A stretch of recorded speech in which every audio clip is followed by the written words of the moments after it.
It's going to pop up and ask you for consent. Yep, absolutely. Perfect. Got it. Yep. I think it's going to make you click, but okay. Oh, we got to do that. Got it. Yep. Cool. Thank you so much for doing this. This is wonderful. I'm going to do a small introduction and scoot right into it. So I've got some questions there specific to you, and then a few questions that I ask just every writer creative that comes on, and I use them for compilation episodes or like 10 questions with Kevin Eastman or whatever down the line kind of thing. Sounds awesome. Great. Awesome. Bless. All right. Well, thank you for joining us for another very special episode of the Right Project podcast. I know I say that they are all special, but this one really is. This one has me a bit shaky, even though I've been doing this for like 200 episodes now. I'm on the line, shockingly enough, with Kevin Eastman, one of the creators of the Teenage Mutant Ninja Turtles. I know I say that skeptically, but that's because I'm not quite there with it. Thank you for joining me, Mr. Eastman.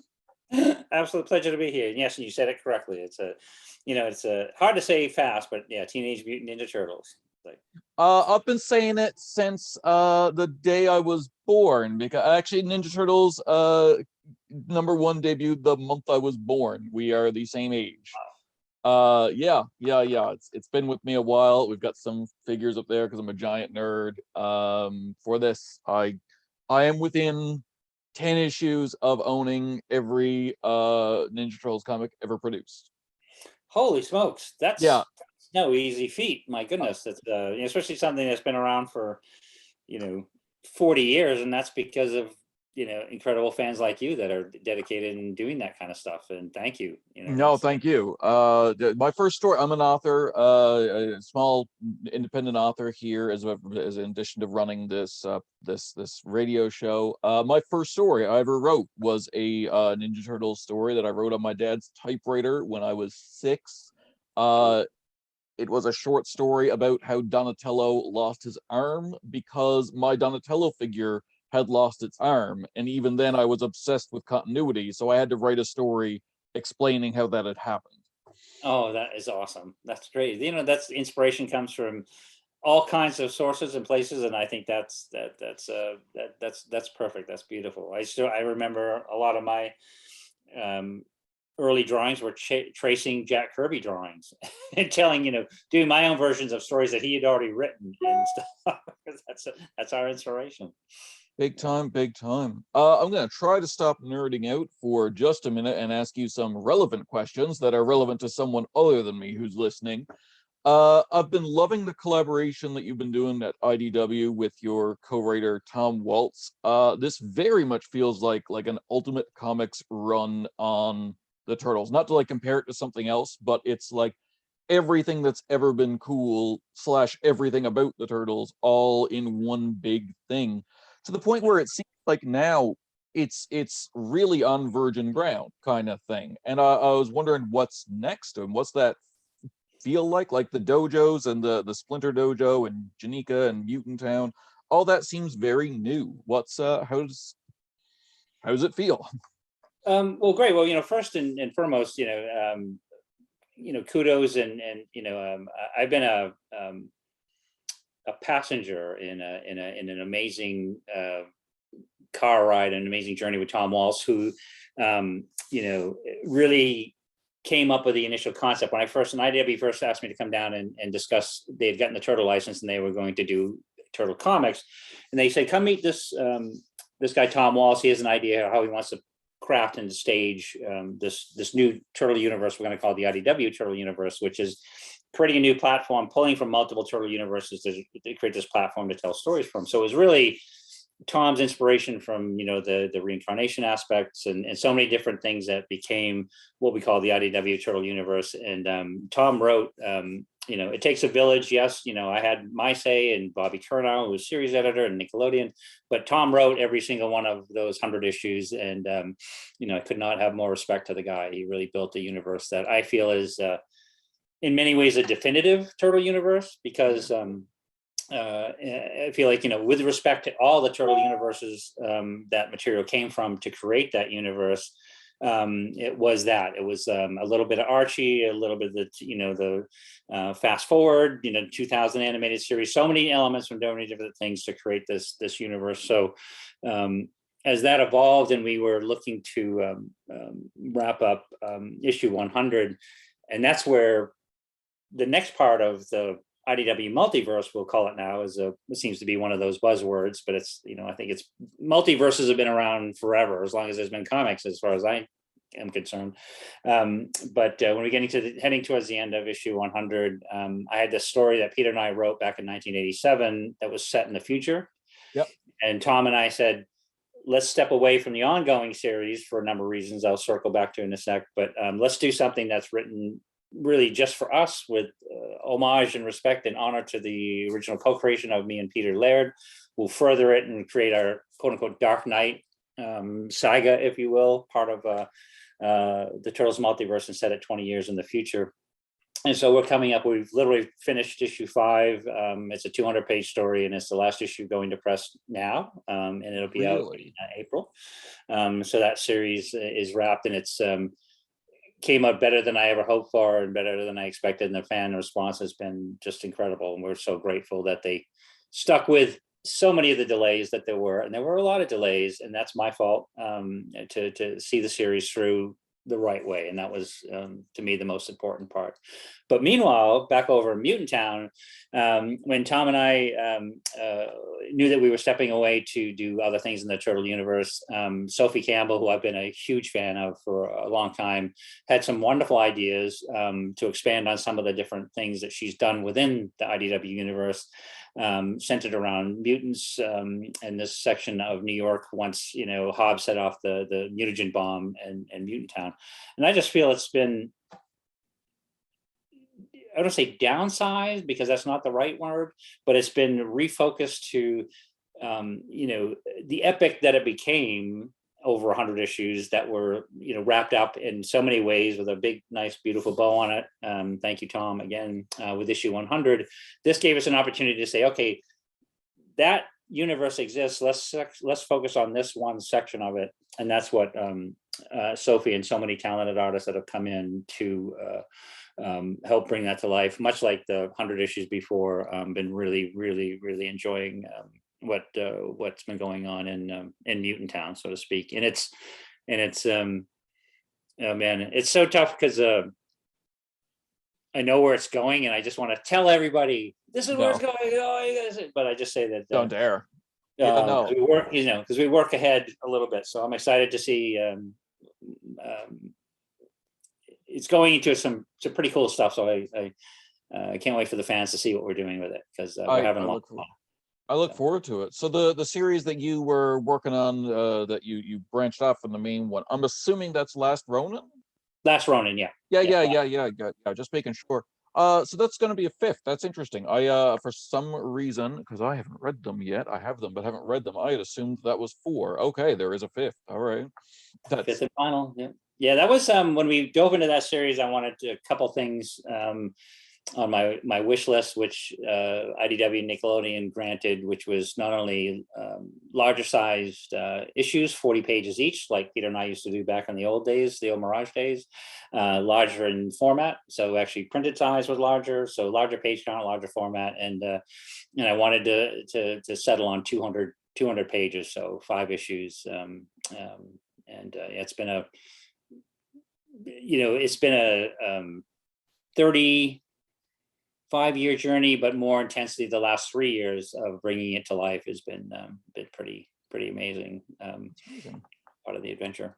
That's very, very cool. I love the way that the Turtles has always worked, kind of thing, like down to like weird inspirations. Like I remember watching a documentary way back when one of the movies came out, that was talking about how you and Peter Laird used to do the art, where like you'd do 1 page in pencils, according to the documentary. If that's wrong, you're the source, you know what I mean? But like he'd do 1 set of pencils and you'd do the inks, and then you'd do 1 set of pencils and he'd do the inks, so that it was a little bit of both of you on every page, like swapping back and forth. I adopted that even in my novel writing. Like when I'm working with a co-creator, I'll write a chapter and they'll edit a chapter, and then vice versa, kind of thing.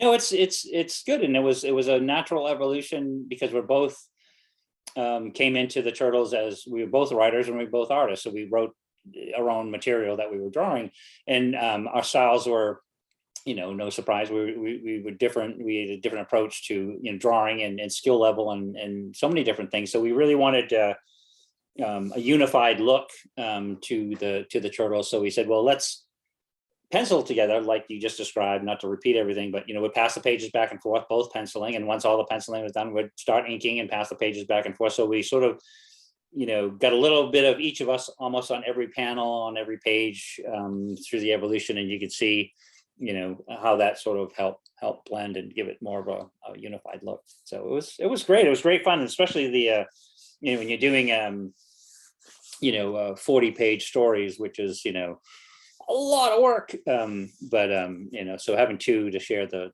chores was fun too. And we, back in the early days, we worked in the same room, so we'd do so we get to goof around together and draw all day, which was pretty cool. Yeah, I gotta say, I love the new stuff you guys are doing. I love. I did read issue 1 of last round. I've been waiting for it to kind of sit down with all of it together and read it all at once. But it's super good. It's ridiculously good. Yeah, no. But what I think what I like most about Turtles as a concept is no matter what mood I'm in, there's a Turtles thing for me. Like if I'm in I just want to have some fun, read something that's a little bit infantile but still like well written kind of thing, there's a Turtles there for that. I can go back to my old Archies or some of the new stuff. If I want something that's like dark and mature and has themes of like what it is to be alone and stuff like that, there's Turtles for me and stuff like that. Like it's very versatile. Thank you. Yes, no, we're very lucky to, this idea of, it seems to be a buzzword these days of having a multiverse, if you will. But I think, the idea of a multiverse has been a concept in comics in general, long before there were Turtles, and even though it's more prominent now, certainly with the new Spider-Man movie and stuff. But with the Turtles, I felt that we definitely embraced that with being able to have the original black and white Turtle comics that Peter and I did, which was intended for that older audience, having the cartoon series and the toys and things like that, which is obviously for the younger audience, and all worlds in between. The movie sort of was a combination of both, but it still sort of pointed a bit towards had a foot in both worlds, kids world and stuff. So yeah, it's great to be lucky enough to have characters that are that versatile that we can take them into both places and have fun with them. Yeah, it is, and it's interesting how like I mean the current Turtles run that you and Tom Waltz are working on, and Sophie Campbell, all them, it is definitely the current distillation of everything that's Turtles. But like what I find interesting about Turtles, you just kind of alluded to it, like back in the day when the first movie came out, there was only two things. There was the cartoon and there was the original comics that were more adult, and that successfully kind of merged them both. But then later on, a new thing came out that merged all of that together, and all of that every time it's like, let's do it all again and then add a little bit of more kind of thing. It's this constant reinvention. Change is constant, to be weird and quote the thing that's always on the first volume. Yeah. Totally. No, and that is really quite the blessing. And it's like, and I give most appropriate and heartfelt, humbling thank you to all the fans that have stuck with it and be willing to embrace a new version of the Turtles, because it's just as easily they could have been like, I'm over it. And some of them, I'm sure did say that, but I think that we've been able to keep some of those original fans and bring new fans in, which to me is just it's quite humbling, to be honest, because it's amazing that it still resonates, even today, 40 years after its original creation. Yeah, absolutely. All right, I've got a bunch of very silly questions that I ask every writer or creative, anyone that comes on, to pick your brain about. And there's no right or wrong answer. None of them are political. None of them are this. They're just icebreaker, odd questions. Love it. Kevin Eastman, this is an odd one for you. I think I know the answer, but what is your favorite comic book or comic book character? So many, because it's growing up, I was, even I would kind of laugh at the kids that were like, you're either a Marvel guy or a DC guy. It's like having, you like Fords or you like Chevys. It's like I said, well, it doesn't matter to me. They all are great. I Yeah. like both. I like characters in both universes. But to character specific, one of the ones that was probably one of the biggest influences to me personally was a Jack Kirby comic called Commandy, which was Commandy, the Last Boy on Earth. It was, I think I was like 10 years old when that came out, 9 or 10, and it was based on a, if you know the character, is based on kind of a loosely or inspired by a Planet of the Apes style universe where mutant animals ruled the world, and humans were reduced to slaves, except for this young boy who had survived in a bunker after this great disaster. So that was one of my favorites, and I think that was deeply rooted in all things Turtles evolved out of that, mutant animals and that kind of thing was there. But on the more mainstream superhero front was Daredevil was one of my all-time favorites. And I kind of would always lean towards, I guess, heroes and characters that were I guess more grounded and more believable. So it was Daredevil, Captain America, Batman, things like that. That was really I thought were appealing. And Daredevil, for whatever reason, I loved him. I was a huge fan long before Frank Miller came in and blew all our minds with Daredevil 158, which really turned one of my favorite characters into legendary all-time favorite character. So if I had to pick two, I would say Commandy first, and Daredevil definitely is for that genre is my all-time favorite character. Yeah, For sure. It took me a long time to get into Daredevil, but when I did, I did. And strangely, the reason it took me a long time was Ninja Turtles, because what often happens when one thing kind of is inspired partially by another, if you read them in the wrong order, the original can seem odd. You know what I mean? Like it was weird reading Frank Miller Daredevil because I'd read all of Turtles and I was like, what are they doing? As I know, literally, people don't know we stole all that stuff from Frank before we did it in Turtles, so and adapted it into Turtles.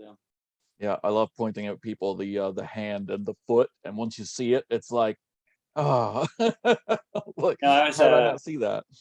I was telling I met Charlie Cox, who did a wonderful job with the Daredevil live action series. I literally went to meet him because I wanted my Daredevil action figure signed, one of those beautiful sculptures that they do of those. And I was telling him that he was aware of the Turtles and was aware that there was some connection. But when I told him things like, Stick became Splinter and the hand and the foot, and then so many aspects were that he thought that was pretty rad. And I said, just he definitely he said that, I said, to me, he was the perfect Daredevil. He's everything that he embodied.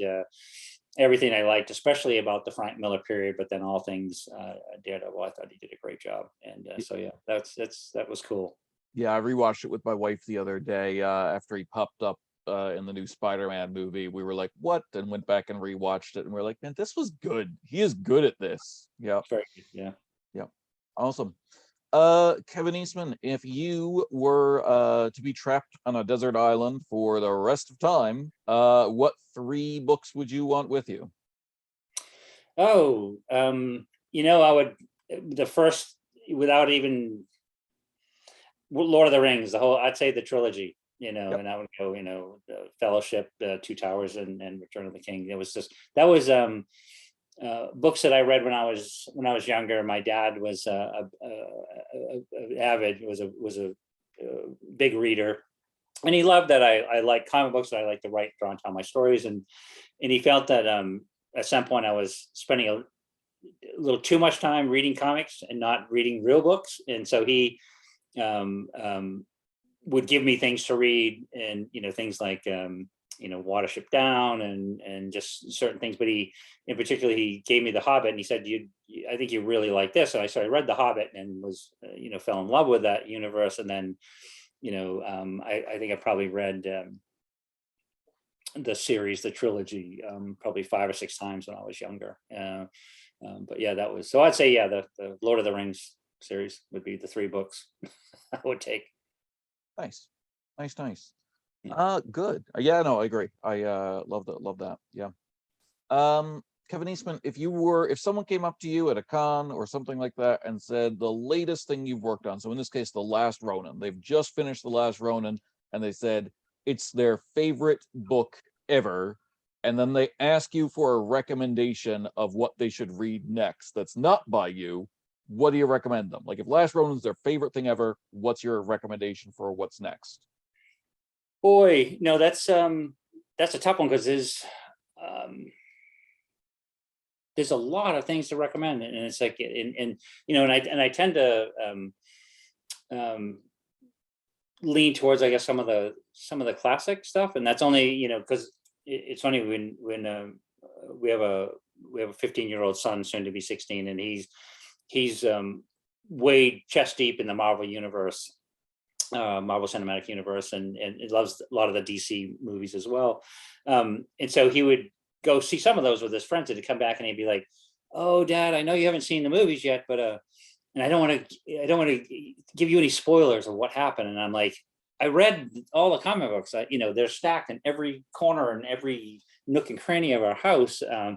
But you're really enamored by Thanos. Let me show you what Jim Starlin did, some of the original origins of Thanos, and let me show you some of the Warlock, and where so many of these, the original sources for so many of these characters came from. And he would sort of like, and he reads, but he'd be like, boom, and he would rather watch the movies.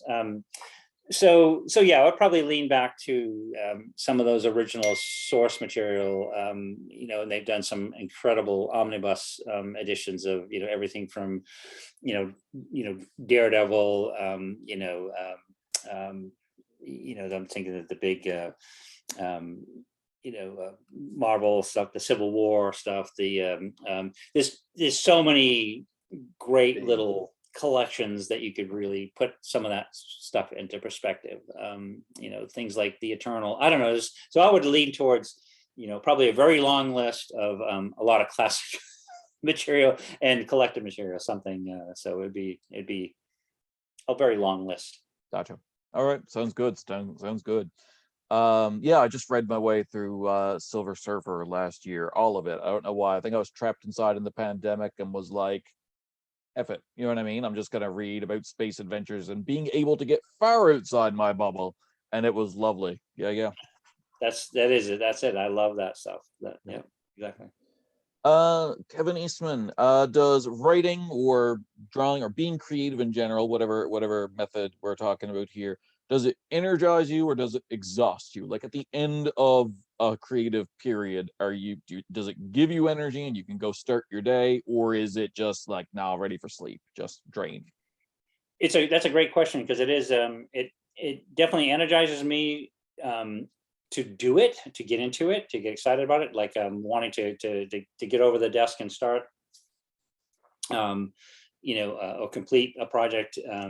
But if I've done it right, by the end of the day, by the end of the work session, it's I'm exhausted, because you do go all in, as you yourself as a writer, that when you are looking at, like, say, like Last Ronin, for example, it's like when you're working your way through the different chapters, you've got a 200-page, story, and you're on page 140, then you need to be aware of, as you're writing the next 10 pages, everything that happened before and how that threads into what's happening right then and how it's going to affect everything you're doing then. So you're thinking about it entirely all at once, and so if you do it right and you're you're tapping the zone and you know what you're doing and all those pieces are moving and you're moving through it, it takes a lot of energy to stay on point and focus, and then not miss something that then affects the whole story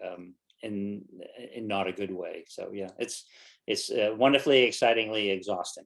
Yeah that describes it very well. Yeah. This might be a very silly question to ask you, but this question kind of comes with a bit of a story. I'll frame it around Lord of the Rings a little bit, because you said that was a big thing for you.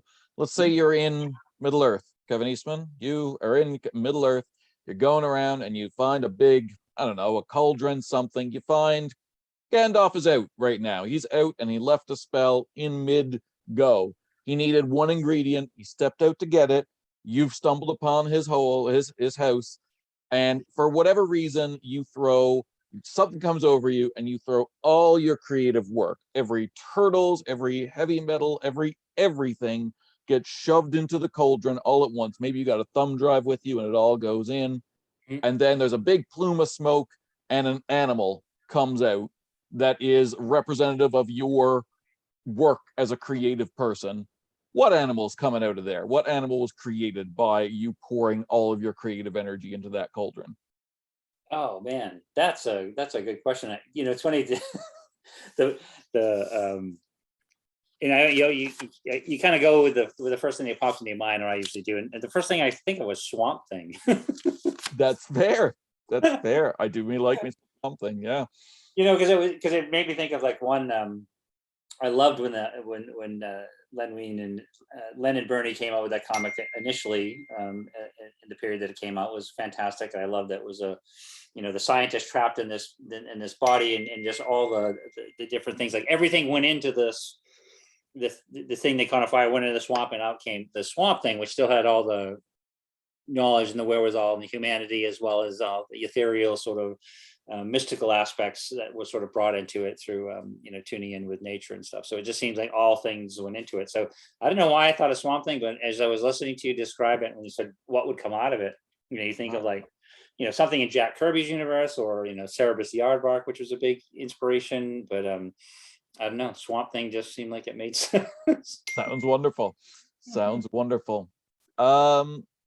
Kevin Eastman, if you can remember, what was your favorite book as a child? If we're going back to like little baby Kevin Eastman, what was your favorite book when you were a child? I liked a lot of kids books, children's books. My family had a lot of them, but there was Dr. Seuss, of course. There was lots of them in our life, but there was an author named P.D. Eastman, who actually did Go Dog Go, and a few other. He was a kind of a Dr. Seuss like writer and artist. And I'm trying to think of some of the other ones that he did. But Go Dog Go is one of the ones that stands out immediately. And so I thought it was funny that this person that's got the same last name as I do were doing these books. But that was sort of my love of the evolution of the love of children's books leading into storytelling, because that they're children's book telling you a story, and then that sort of was the gateway into comic books, which a lot of the early comic books I had were I had an aunt that felt that a lot of superhero comic books and things like that might be a little too violent and a little too over the top. So she was a big fan of Archie comics and Casper the Friendly Ghost and Wendy and all those things. So she would bring a lot of these more safer comics, Sad Sack and things like that, which I loved. I still love those original comic books. But yeah, it was an evolution. So kids books with P.D. Eastman and Dr. Seuss all the way through into all things comics that was the gateway drug. Nice. Well, I'm sure you've got a busy schedule ahead of you today. I am going to let you go, but thank you so much. Dream come true to have you on the show and talk to you. Huge. I don't think I would be a writer. I don't think I would be a reader, let alone a writer, if someone hadn't given me Archie comics the Ninja Turtles comics from Archie when I was young and said, "You're having trouble reading, read these." So it's amazingly formative. Thank you for everything you do, and everyone check out the IDW series. It's some of the craziest, coolest stuff there, and the Last Ronin and all that. Well, thanks, and then I appreciate it, and comic books. You can, I love the fact that that's the way I started. I was having trouble reading, and comic books led me to reading and writing and being creative and storytelling. It's very important. And then just to all the fans out there, we're starting doing shows again this year. Go to KevinEastmanStudios.com. You can find out what shows we're doing, where we're going to be, and all things Kevin Eastman, what's coming up with projects and ideas and locations, and come by and visit me and my wife Courtney and all things Turtles in person at a show, hopefully in a hometown near you soon. So. Absolutely. I'll go on there myself and share it out to the right project page whenever they're coming up. Appreciate it. Thank Nice you. Have a good day. Thanks, you as well.